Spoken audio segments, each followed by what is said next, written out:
Voltamos com a notícia de frente e o prefeito de Cuiabá, Emanuel Pinheiro, enfrenta questionamentos na justiça sobre o combate à pandemia e a extensão de mais uma semana da quarentena obrigatória. Por outro lado, o arquivamento da CPI do Paletó garante novo ânimo no possível projeto de reeleição do prefeito. O José Porto conversou sobre esses assuntos com ele. Vamos conferir. A decisão judicial que impõe uma quarentena obrigatória termina na próxima quinta-feira. E a Prefeitura também já estuda outras medidas de enfrentamento da pandemia da Covid-19 aqui em Cuiabá. Nós vamos conversar com o prefeito Emanuel Pinheiro sobre essas questões judiciais, porque a Prefeitura já recorreu de decisões do juiz da Vara de Saúde Pública, José Luiz Lindotti, e também já há a edição por parte do prefeito Emanuel Pinheiro de um novo decreto quanto ao toque de recolher. Vamos conversar com o prefeito sobre esse e outros assuntos do enfrentamento da Covid em Cuiabá. Desde o primeiro momento, eu questionei não as medidas em si, de quarentena, lockdown, que, aliás, de quarentena obrigatória e lockdown não tem nada, essas medidas, mas pela invasão de competência de uma decisão, de uma política pública que compete ao município estabelecer, até porque é o município que tem toda a equipe técnica preparada e qualificada. No caso, vigilância sanitária, epidemiológica, profissionais de saúde, que trabalham e lidam com essa questão e orientam todas as decisões tomadas pelo prefeito nessa que é uma das maiores crises sanitárias da história. Então, em virtude disso, tendo essa prerrogativa, até porque nós temos um planejamento feito desde antes do período crítico da pandemia. Há 4 meses, nós trabalhamos no Comitê Técnico de Enfrentamento à Covid-19 aqui em Cuiabá, e temos todo um planejamento que foi surpreendido, atropelado pela medida judicial, que não tem nenhum embasamento técnico. Houve momentos, e o Ministério Público também colocou isso, prefeito, que houve até uma certa omissão de gestores e que por isso essas ações da Justiça. Não, em hipótese alguma, até porque, certo, a omissão não é atender à vontade deles. Eles têm um desejo, que eu respeito, mas eu tenho uma orientação técnica. E é graças a isso que Cuiabá fez o dever de casa. No começo da pandemia, Cuiabá representava 63% do total de casos confirmados no estado. Hoje, Cuiabá representa 22%. Caiu dia após dia. O vírus interiorizou com uma força muito grande, o que mostra a falta de estrutura e de apoio aos municípios no interior do estado. Cuiabá foi reconhecido por um próprio estudo recente agora, da UFMT. Se não fosse a ação da prefeitura, liderada pelo prefeito Emanuel Pinheiro, no começo da pandemia, aquilo sim foi uma quarentena obrigatória, foi um verdadeiro isolamento. Mas vai em março. Pois é, mas se não fosse isso, estudos da UFMT e apoiado por vários epidemiologistas, Cuiabá teria hoje um número muito maior de óbitos e um número muito maior de casos. Seria o caos total. Perfeito, mas essa quarentena obrigatória, a princípio, né, determinada pelo Poder Judiciário aqui em Mato Grosso, ela perdura até a próxima quinta-feira. Mas já há alguns rumores de que, perante o quadro da Covid na capital, em Várzea Grande, ou seja, pela quantidade de doentes e também a baixa oferta de leitos, de UTIs principalmente, que essa medida pode ser estendida ainda.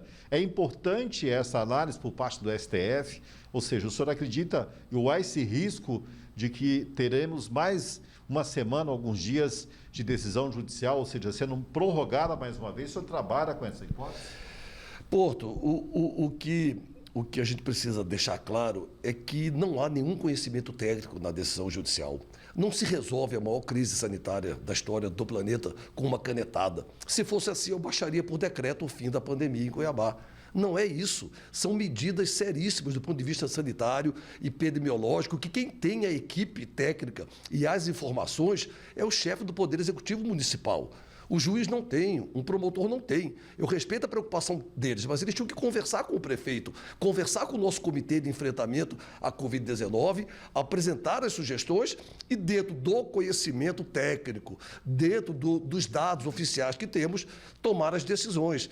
Essa é a análise mais responsável, mais segura, certo, para se combater a Covid-19 em Cuiabá. Agora, prefeito, a cidade não vive um clima de quarentena, né? A gente vê o trânsito está bastante carregado, muita gente funcionando com as portas abaixadas, mas vendendo e até aglomerando pessoas.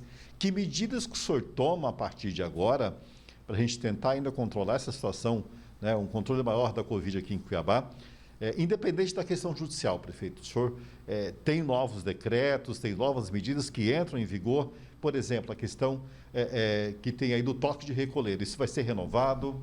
Isso. O toque de recolher, Porto, vence hoje, inclusive. Vence hoje, e eu já assinei o decreto que publica amanhã, prorrogando o toque de recolher das 20 horas, 8 horas da noite, até as 5 da manhã.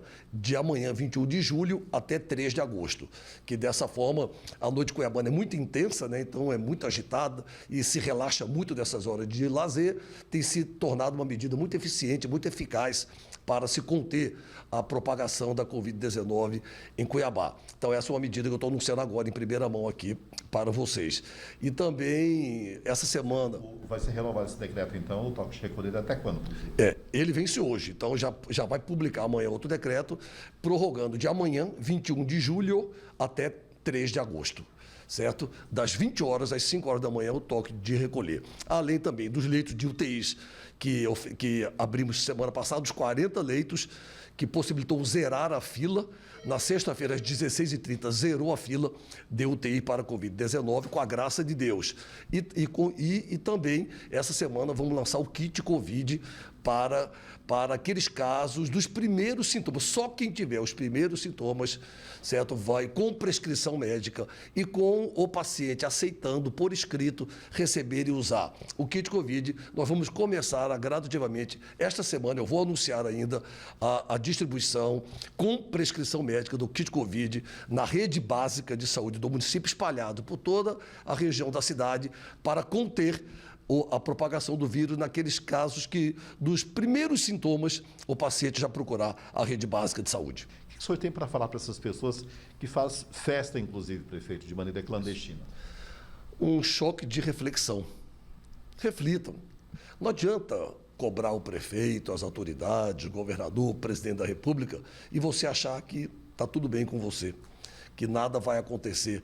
O que adianta você ir para uma festa, ir para um churrasco, ir para algum evento de aglomerações e depois ficar esculhambando as autoridades porque nenhuma providência foi tomada. Tenho certeza que cada cidadão cuiabano conhece uma pessoa, tem alguém na família, algum dentro do seu ciclo de amizade que teve Covid, tem caso confirmado ou até já for a óbito. Está chegando muito perto de cada um de nós. Então é necessária a conscientização de todos. Se cada um não fizer a sua parte, não adianta esculhambar a autoridade, não adianta criticar prefeito, governador, presidente, secretários, que não vai a lugar nenhum. Nós temos que ter cada um de nós a responsabilidade com o nosso comportamento. É grave, é a maior crise sanitária da história, é seríssimo, é muito violento e cada um tem que fazer a sua parte. Mas tudo indica pelo andar da carruagem cuiabana aí que em uma semana, 10 dias, tem que surgir as definições, até porque o calendário eleitoral já está posto. Com as imagens do João Páscoa, José Porto, para a Notícia de Frente. Obrigada, Porto. Vamos então, eu estou aqui rindo dos comentários dos nossos telespectadores. E eu estou rindo do absurdo que a gente ouve o prefeito falar. Quando fala, mas zerou 40 UTIs, colocamos. A gente está sem entender, né? Não, é tanta besteira que a gente fica até ansioso, que um querendo falar primeiro que o outro, entendeu? Desculpa até, Lúcio, não, tranquilo. Aí, porque não, é que provoca essa reação mesmo. Deus me livre e guarde, como que pode falar um negócio desse? Zerou? Como que zerou, gente? Tem gente morrendo aí, prefeito. Muita gente morrendo, por sinal, infelizmente. O que ele falou zerou foi o quê? Zerou as UTIs? Como é que é isso? Zerou, porque que colocamos aí 40 novas UTIs e tal. Zerou a espera, não foi isso? Zerou o quê? Zerou. Zerou a paciência, né, do povo com esse tipo de declaração. Não sei nem o que dizer, porque né, aí vem o outro falar de mandinar. E o prefeito continua criticando o Poder Judiciário. É preciso deixar bem claro o seguinte, né? Falou, olha, se isso resolvesse com uma canetada, eu tinha baixado o decreto. Só que não baixou, senhor prefeito. O prefeito Emanuel Pinheiro e a prefeita Lucimar Campos não baixaram o decreto. A Justiça esperou para saber quais as medidas que eles iriam adotar. Quando o Ministério Público percebeu que o prefeito de Cuiabá e a prefeita de Várzea Grande amarelaram, né?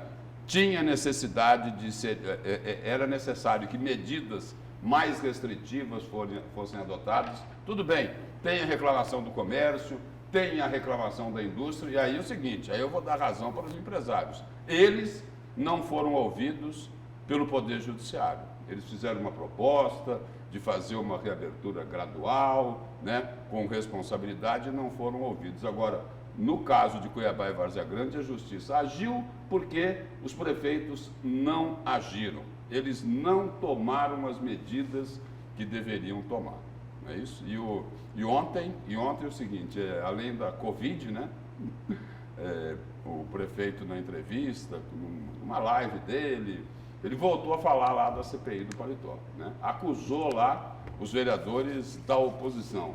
Ele acusou o seguinte, de que estariam tentando misturar o nome dele ao mar de lama da delação de Silval Barbosa. É isso? Criticou a oposição, dizendo que os vereadores lá, eles deveriam se preocupar com projetos, com ações, e que perderam quase 4 anos para investigar lá a CPI do Paletó, né? Aí o prefeito Emanuel Pinheiro disse que não tem nada a ver com isso, que a delação do Silval Barbosa foi um mar de lama, não é isso? Porque o Silval Barbosa falou o seguinte, que aquele dinheiro lá que era distribuído no Palácio Paiaguás, em caixa de papelão, em sacola, em mochila, no caso do prefeito Emanuel Pinheiro, foi no bolso do Paletó, né? O que Silval Barbosa falou, que aquilo é o seguinte, olha, era propina pura, né? E aí, o prefeito Emanuel Pinheiro voltou a reafirmar que aquele dinheiro lá, que ele foi buscar lá com o Silvio Correia, que era o chefe de gabinete de Silval Barbosa, aquele dinheiro era o pagamento referente a pesquisas eleitorais feitas pelo irmão dele, Marco Polo Pinheiro, mais conhecido por Popó. Ele disse que vai provar a inocência dele, que o inquérito está em curso ainda na Justiça Federal, que ele não tem nada a temer, vai provar a inocência, mas falou também que pediu desculpa.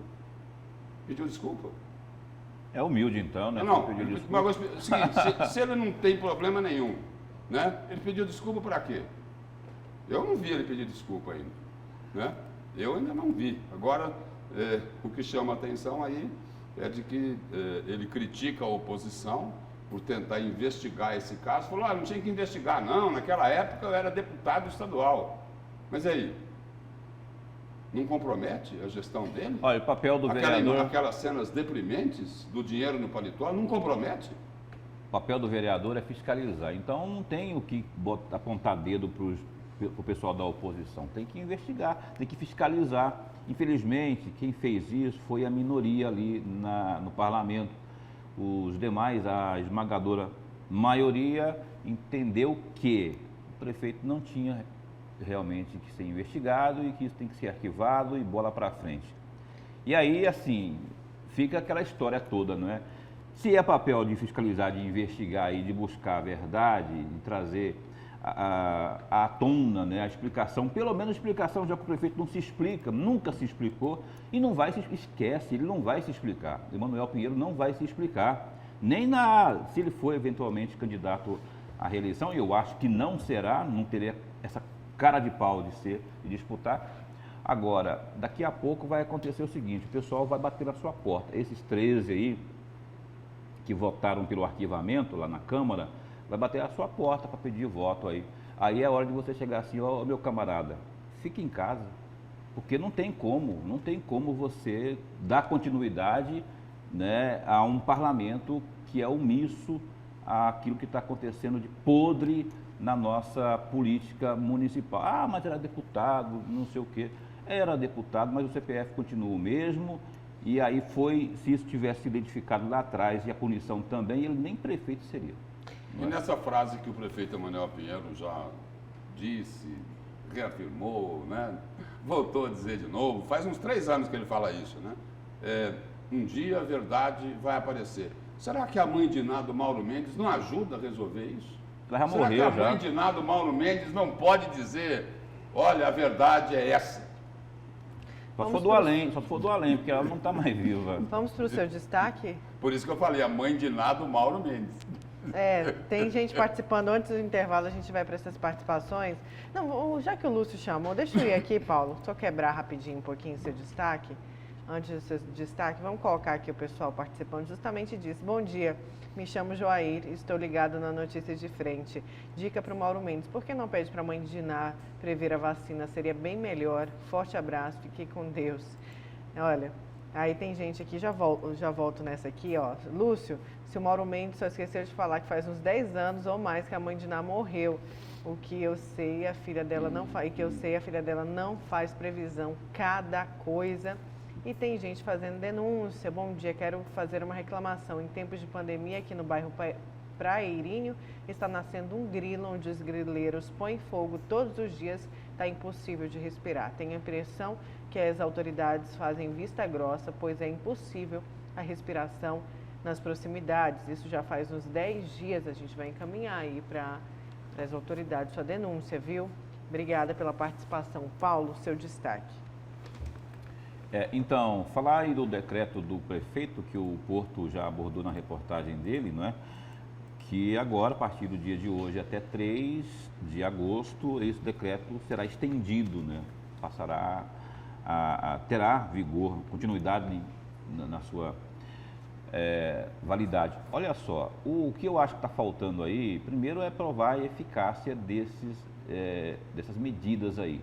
O próprio prefeito tem recorrido aí quanto à quarentena, não é? Foi até para o Supremo Tribunal Federal e acabou não tendo êxito, pelo menos nas tentativas que houve até agora. E aí, essa história dessa medida do decreto também aí, que é o toque de recolher, não tem fiscalização sequer. Bom, primeiro que tem que se questionar a eficácia disso, né? Da vida noturna cuiabana, se realmente a aglomeração tem feito com que os números tenham aumentado. Bom, partindo do princípio que isso realmente está acontecendo, que realmente há aglomeração na noite cuiabana e que isso tem aumentado, tem que se trabalhar então a fiscalização. Se você for em qualquer bairro de médio porte ou até de pequeno porte de Cuiabá, às 10 horas da noite, ontem mesmo eu fiz isso, fui sair para comprar alguma coisa, ver se achava alguma coisa aberta para comprar uma mussarela para casa, não achei. Mas o que eu vi nas calçadas, assim, de gente tomando umas em frente a distribuidoras, e não é pouca gente não, é a turma toda ali, sabe, 10, 12 pessoas. Então, em função disso, eu acho que a fiscalização precisa, se tem que realmente seguir com isso, tem não só para inglês ver, tem que ter a eficácia disso, né? E não tenha ocorrido. Pedro 90 é o bairro que mais tem incidência aí de aglomeração à noite, ou seja, o toque de recolher não está funcionando, não funciona. Fora que tem uma questão constitucional aí que está sendo questionada em várias partes do país, que é o direito de ir e vir, que em Moarama, Paraná, por exemplo, lá conseguiu-se, não é, reverter isso, porque entendeu-se que não tem eficácia. E além do que está infringindo aí um preceito constitucional que é o direito de ir e vir. Pois é, né? Não adianta só colocar para a plateia, como você falou, né? Vamos para o intervalo, na volta a gente continua com a Notícias de Frente.